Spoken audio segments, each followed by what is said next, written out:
Marvel sure does love expanding its universe. From comics to TV to the big screen, and the world of gaming has seen its fair share of top-tier entries from the House of Ideas over the years, but how are things faring on mobile? Today I'll be playing through and ranking every Marvel game available on iOS and Android. And to clarify, these are titles that appear on both the official Marvel Games page and in the App Store. So get settled, true believers, and let's start the show.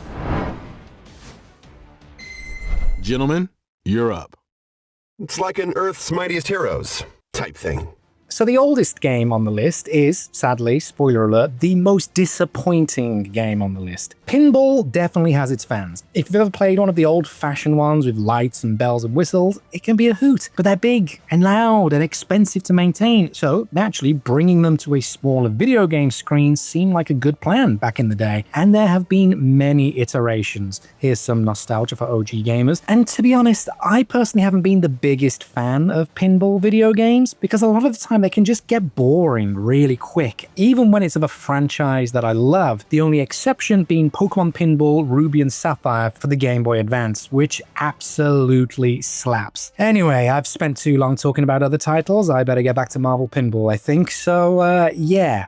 Not a good game. The 3D modeling looks fine, some nice graphics thrown in here and there, and the different camera angles give you the angle you best prefer, but then you play, and, well, nothing much happens. You're playing on a cabinet designed around an event, in this case the first Avengers movie, so there are some nice Easter eggs if you've watched that entry in the MCU. And choosing between the roster can be fun, I suppose. They each have their own skills, but to be honest, there isn't really anything noticeable that happens when you use them. You're knocking up the ball with the flippers, and if you get into a certain area, some things happen. Not sure what, I don't know. Maybe it was a skill issue on my behalf, but there just wasn't anything that progressed or grabbed me. But the one thing that did get my attention was the absolute racket that the model of the game is. So you have to buy the game to play, a small nominal fee of 99p, not the worst bank breaker in the world, and oh look how much there is in the game. Oh wait, no. You only get the one cabinet. Hence why all the gameplay you've seen in this vid so far is looking very samey. And to get the others,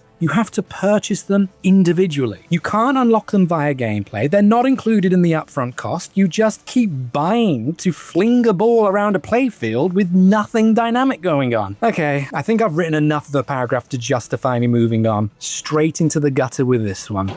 We need to work as a team.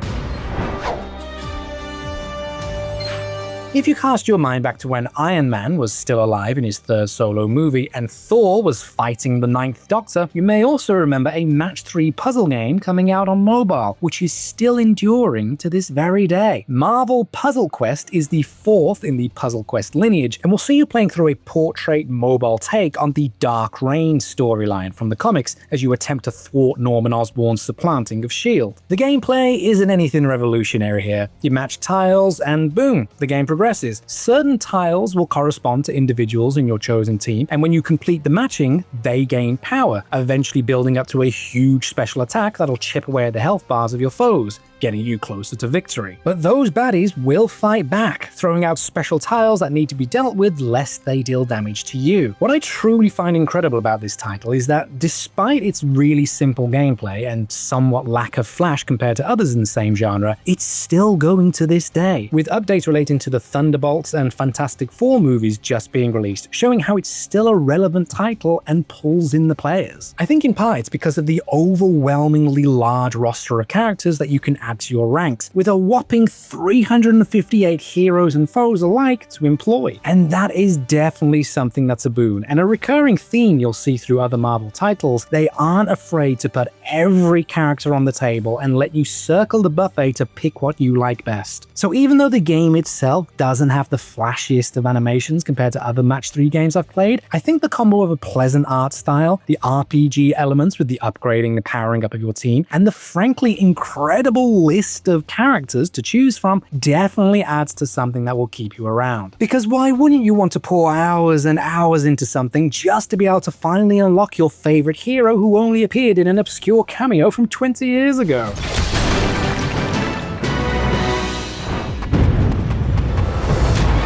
If you've been watching this list and feel that you've been missing out on Costume Crusaders knocking 7 bells out of each other, then don't worry. The Contest of Champions is here to sate your bloodlust, you who are fans of the Seventh Circle. Fighting games have been a backbone of the Marvel video game library for quite some time. Even now we're getting a brand new 4v4 setup on consoles that looks gorgeous, so having one on mobile makes sense. And really, it still holds up after a decade of being out. The graphics look fab. The arenas are lively and detailed. The movement is fluid and intuitive. I would say some voice acting would be great, but it's not a deal breaker. Simple swipes will chain combos, building up for a big special. And what I enjoyed was, even though there are scores and scores of characters to unlock and recruit, none really seem to be reskinned clones like in other titles. The Thing moves with weight. Black Panther is agile and nimble. Each special feels individual, and even the little attacks feel nicely crafted, even if it does seem they all went to the same posing tutor. Now, this is a free-to-play game, which means, of course, there are ways to spend money, and the store is something that really bogs it down. There are so many convoluted packages and currencies. Don't get me started on how much I hate ISO as a concept and its presence in the Marvel universe. That the whole thing really does detract from the gameplay itself. It's best to just steer clear of it, as you'll find you can actually go pretty far playing it through without having to resort to microtransactions. With a story mode, PvP mode, and regular limited time events, you can throw your tailor-made team into any fray, and the ranking up system keeps you wanting to chisel your perfect hero, or villain if you so wish, because, yes, again, there are so many characters to choose from over the 85 years of publishing. When you think of hands-on fighting games on mobile, I think it's no contest to who the champion is here.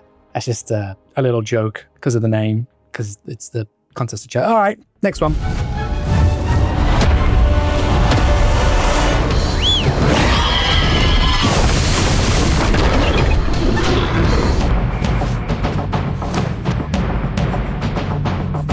If you ever played and enjoyed any of the team-based action RPG Marvel Ultimate Alliance series from back in the day, then you're in luck here, as Future Fight is the closest we have to those games on a truly handheld device. Yes, Ultimate Alliance 3 is exclusive to the Switch, but a Switch is pretty tough to fit in my pocket, so yeah, I'm sticking to what I said. Here, you're exploring little levels, fighting through waves of foes, collecting resources to upgrade, get stronger, and continue. And this is a blueprint that we've seen many times in other games, but there are a few different components here that come together to make such a polished product. Firstly, it looks great. The levels, though contained and linear, give a sense of being expansive. Interiors make you feel part of a much bigger complex, and the streets will have you expecting to explore the whole block. The animations are fluid, not too over the top, but perfectly in keeping with the scale of the action. And the characters, whether friends or foe, are detailed in a simple yet effective way. But the thing that really cinches it, once again, is the incredible roster of characters to choose from. Over 250 to be precise, from all parts of the fandom. And here, you're not just necessarily choosing your faves and throwing them together. Instead, a lot more strategy and forethought is needed. A rock, paper, scissors mechanic persists, with certain foes being weaker or more resilient to certain attack types. So balancing your team is essential, as you'll be able to swap out your fighter on the fly, bringing them up to the controllable plate to utilize their specific skill set to take the home advantage. And because of this, you end up forming more of a deeper team mentality,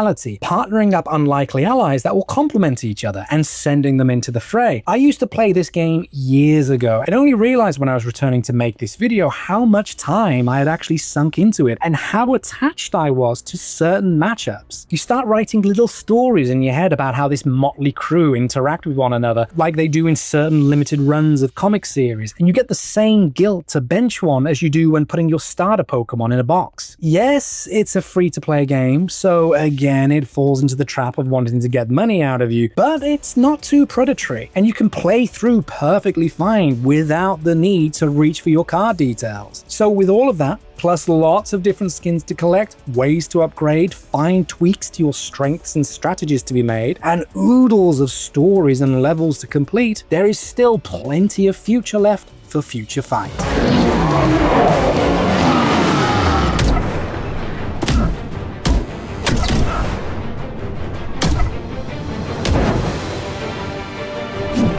No man is an island, and no superhero can resist being in a team. I mean, come on, when you think about it, someone standing around in a spandex costume that they stitched themselves looks ridiculous. But if banded together, not so bad. So, strength in numbers here with Strike Force, a team tactics entry from Fox Next, now Scopely. You'll take on the role of a commander and send out your team to take down the ne'er-do-wells, but you gotta use your head this time round, as gameplay is a turn-based affair. You'll build up your team to a max of 5 and then head into the fray, but you really want to think tactically about who and where to place them. Putting your tank on the front line will help absorb a lot of incoming damage to protect the rear, whilst having a medic will definitely help when the regeneration doesn't kick in. And though I know some of you out there may be adverse to turn-based combat, I still remember the tears shed over Baldur's Gate 3 coming out. It's actually a great choice here because it helps to slow down the action so you can truly take in the detail that's gone into creating this world. The fighting arenas are dynamic. You'll be wanting to watch the taxis drive in the background or the underwear flapping majestically in the breeze atop a clothesline. The characters are designed wonderfully, with the detailing in the suits and the flashiness of their special move animations adding to the glamour. But the thing I enjoyed the most is this. Did you catch that? How about now? That little dodge right there, for me at least, elevates the game from a simple squad-based tactics title to a more involved and alive offering that really seems to have been designed with everything in mind. It's a simple gesture, but the more you play, the more you will see these little moments. Someone ducking to avoid fire from an ally at their back, or squad mates running up to lend a hand. I've always found that the devil is in the detail, and it would have been very easy to just have them run out and attack, like so many other games I've played do. But this little bit of effort to give a bit more life to the animations gives that extra sense of realism that definitely adds a few more points to the final score. You know what I like, Strike Force? Well done.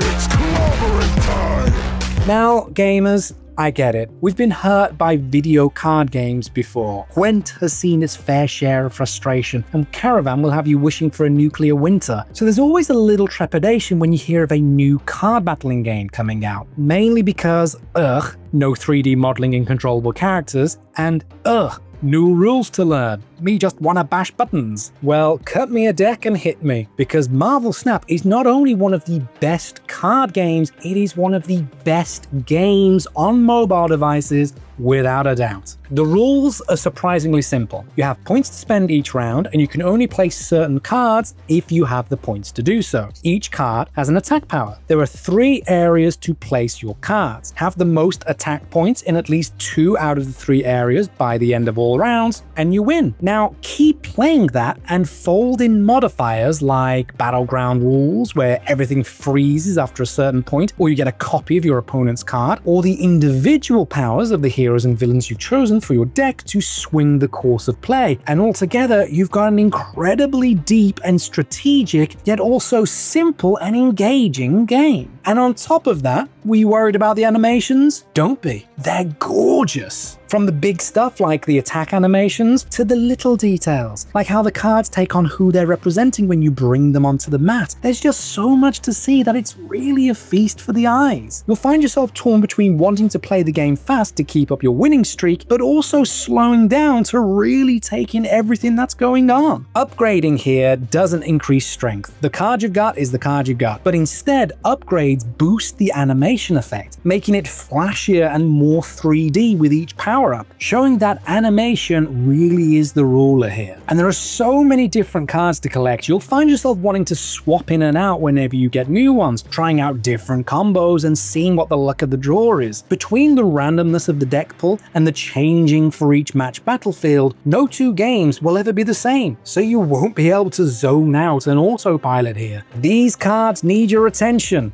and you better give it, because look at it, it's bloody beautiful.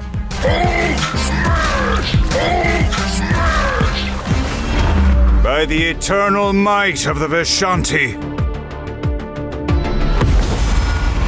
awaken this dimension's defenders and steel their wills against fear. And now to the last and latest game to be released Marvel Mystic Mayhem is much more than just a lot of alliteration. You'll delve into the Sorcerer Supreme's arena as you battle foes on the ethereal plane, taking advantage of magical attacks and souped-up spells to battle otherworldly horrors as the ruler of the dream dimension invades reality. And though you're fighting the embodiment of nightmare, the game is actually a dream. The biggest grab here are the visuals. They're easily the best of any of the Marvel games we've covered on this list. Everything from the battlegrounds to the comic panel-esque cutscenes to the character designs are flawless. You can see a lot of inspiration has been taken from Marvel rivals in regards to how things look, with more of an emphasis on enhanced designs rather than the realism we've seen in other titles. Each of your faves in the roster, now somewhat limited compared to what we've seen before, but that just means there's more focus on each individual, has their own unique skin designed for the Mystic realm, because I don't know, their standard Lycra doesn't survive an interdimensional portal. Whatever the reason, it works. From the Hulk's tribal markings to Psylocke's psionic armor. Oh, and shout out to including Sleepwalker up front and center. I have a few copies of his 1991 run, and he's pretty obscure, so good for him for getting some limelight eventually. The gameplay itself, you'll have seen it plenty of times before. Squad-based, choosing 3 for the fray, upgrading and boosting their stats with resources you either win or purchase. Then on the field, it's a card battling countdown sitch. When you accumulate enough mana, you can spend it to use one of the attacks available to you. Once used, another takes its place, all the while building up in the background to an ultimate that'll do some big damage along with a flashy animation. The honeycomb grid and constant movement do make things appealing and add an extra layer of strategy. You're not just waiting for your turn, nor have limited places to aim your attacks. There's a certain constrained freedom that toes the line between a fully controllable playground and a static wait your turn title. And the moves that are available and the team that you choose do make a difference. It's not just about putting in the heavy hitters and letting them clean up. You have to think about if anyone can heal, the specializations of each member, the balance of special and physical attacks. Oh, and just a note to remember, if you aim up an attack and it says weak above the enemy, it's not that the attack is weak, but that they are weak to the attack, if that makes sense. Sure, it still has the trappings of a free-to-play model, overloading you with in-game currencies to start you off with so you can coast through successfully for a while, then hitting you with the login reward, battle passes, and plenty of other opportunities to type in your security code. But if you're willing to just accept that that's part of the modern mobile landscape, then here you've got a really good entry for a keeper for your home screen. Whether it's the story mode, timed battles, or other slight variations on essentially the same gameplay, it's the visuals that really keep you hooked, as it runs smoothly, looks crisp, and damn, those designs are peak. Those designers were definitely cooking here. There are too many blocking our path to the altar. Less talking, more squashing, Pally.